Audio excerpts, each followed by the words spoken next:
안녕하세요, 여러분. 펄 크루그먼의 국제경제학, 그 핵심만 쏙쏙 뽑아 가장 쉽게 설명해드리는 경제학장 박사입니다. 오늘은 교과서의 한 페이지를 넘어서요. 상품이 와인과 치즈 딱 두 개가 아니라 수없이 많은 현실 세계에서 비교 우위가 과연 어떻게 작동하는지 한번 제대로 파헤쳐 보겠습니다. 정말 흥미진진할 거예요. 자, 오늘 우리가 함께 갈 여정입니다. 먼저 재화가 두 개에서 여러 개로 늘어나는 상황부터 시작해서 생산을 결정짓는 황금률이라는 걸 알아볼 거예요. 그리고 구체적인 예시를 통해 특화가 어떤 이득을 가져오는지 확인하고 가장 중요한 질문이죠. 그래서 임금은 대체 어떻게 결정되는 건데 이 부분까지 속 시원하게 파헤쳐 보겠습니다. 마지막엔 총장리와 함께 생각해 볼 만한 질문도 준비했으니까요. 끝까지 채열 고정입니다. 우리가 지금까지는 재화가 딱 두 개일 때 비교 우위가 어떻게 작동하는지 봤잖아요. 근데 현실 세계에는 셀 수 없이 많은 상품들이 있죠. 자, 그럼 진짜 세상으로 한번 들어가 볼까요? 이제 세상에 N개의 재화, 그러니까 수없이 많은 재화가 있다고 가정해 보자고요. 그래도요, 핵심 원리는 절대 바뀌지 않습니다. 그게 뭐냐? 재화는 언제나 가장 싸게 생산할 수 있는 곳에서 생산된다는 바로 그 점이죠. 그럼 가장 싸다, 이건 도대체 어떻게 알 수 있을까요? 아주 간단하면서도 진짜 강력한 비교 방법이 하나 있거든요. 어떤 상품을 만드는 비용, 이거 되게 간단해요. 그냥 시간당 임금에다가 그거 만드는데 필요한 시간을 곱하면 끝입니다. 만약 우리나라에서 어떤 물건을 만드는데 드는 총 인건비가 다른 나라보다 싸다면? 그럼 당연히 우리나라에서 만들겠죠. 아주 상식적인 얘기예요. 근데 진짜 재밌는 거는요, 이 간단한 비용 비교식을 아주 살짝만 비틀면 제가 국제무역의 황금률이라고 부르는 엄청난 규칙이 튀어나온다는 겁니다. 바로 이겁니다. 복잡해 보이나요? 전혀요.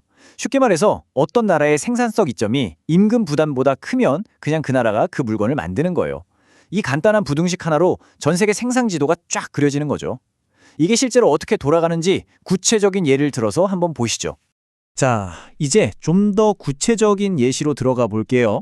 이 황금률이 글로벌 생산 사슬을 이해하는데 얼마나 강력한 도구인지 직접 한번 느껴보시죠. 자, 여기 표를 보시면 5가지 재화가 있어요. 사과, 바나나, 캐비어. 다른 건 일단 다 잊으시고요. 딱 하나, 제일 마지막 열에만 집중해 주세요. 자국의 상대적 생산성 우위. 이게 바로 우리 황금률 공식의 왼쪽 편, 그러니까 생산성 이점을 나타내는 숫자입니다. 자, 그럼 이제 공식의 오른쪽 편, 즉 상대적 임금이 필요하죠. 근데 이 숫자는 하늘에서 뚝 떨어지는 게 아니거든요. 그건 잠시 후에 알아볼 거고요. 일단 딱 3이라고 한번 가정해 봅시다. 자, 그럼 누가 뭘 만들게 될까요? 먼저 사과부터 볼까요? 자국의 생산성 우위, 즉 생산성 이점은 10입니다. 근데 상대적 임금 부담은 3이죠. 10은 3보다 당연히 크죠? 그럼 황금률에 따라서 사과는 자국이 생산합니다. 너무 간단하죠? 바나나랑 캐비어도 똑같아요. 생산성 우위가 각각 8하고 4잖아요? 이것도 임금 부담인 3보다는 높죠? 그러니까 자국의 임금이 좀 비싸더라도 그걸 상쇄하고도 남을 만큼 생산성이 좋다는 뜻이에요. 그래서 이것들도 자국에서 만듭니다. 하지만 대추야자랑 엔칠라다를 한번 보세요. 생산성 우위가 2랑 0.75. 이건 임금 부담인 3보다 낮네요. 이건 무슨 뜻이겠어요? 맞아요.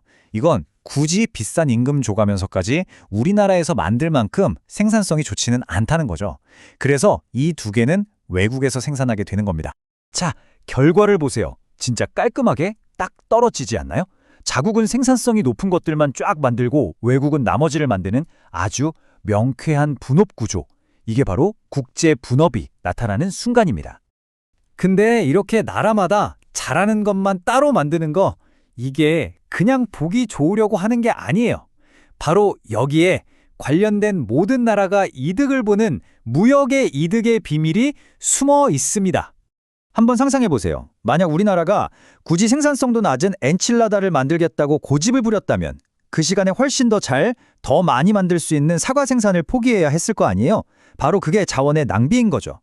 무역과 특화는요, 각 나라가 가장 잘하는 일에만 집중하게 해서 이런 비효율적인 낭비를 없애주는 아주 스마트한 시스템인 겁니다.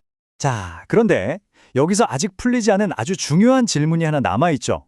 아까 우리가 그냥 3이라고 가정했던 그 상대적 임금, 도대체 그 숫자는 어디서 온 걸까요?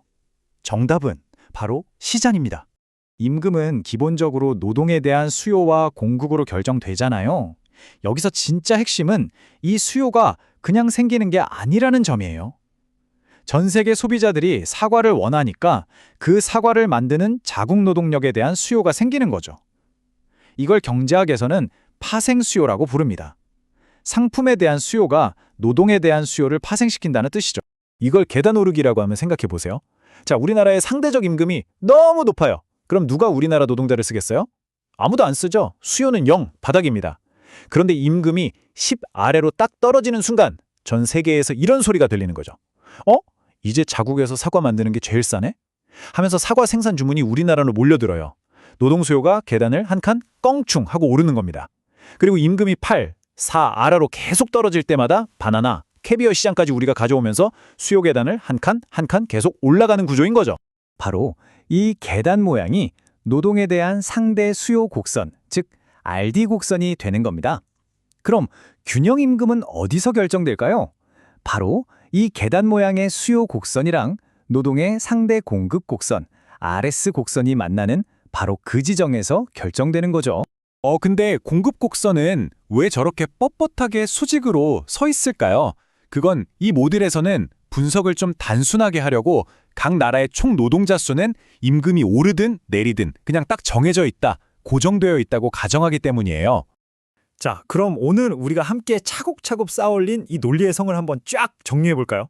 우선 무역 패턴은 상대적 생산성과 상대적 임금 이 둘을 비교해서 결정된다는 거. 그리고 각 나라는 자신의 생산성 이점이 임금 부담을 이기는 상품에만 특화하게 되고요. 이런 특화가 바로 각국 노동력에 대한 파생 수요를 만들어냅니다. 그리고 마지막으로 이렇게 만들어진 상대적 수요와 공급이 만나는 지점에서 전 세계의 균형 임금률이 딱 결정되는 거죠. 어때요? 간단한 규칙 하나에서 시작해서 전 세계 경제가 맞물려 돌아가는 그림까지 완벽하게 이어지죠? 자, 그럼 마지막으로 여러분이 한번 깊이 생각해 볼 질문 하나를 던지면서 마무리하겠습니다. 이 슬라이드에 나온 질문인데요. 한번 보세요. 만약에 우리나라에서 어떤 신기술이 개발돼서 특정 상품의 생산성이 막 엄청나게 높아졌다고 칩시다. 과연 그 충격은 오늘 우리가 함께 본 이 글로벌 임금 그리고 생산 시스템 전체에 어떤 거대한 파도를 만들어낼까요? 이 모형은 바로 이런 현실의 질문에 답을 찾아가는 아주 강력한 도구가 될 수 있습니다. 오늘 함께 해주셔서 정말 감사합니다. 지금까지 경제학장 박사였습니다.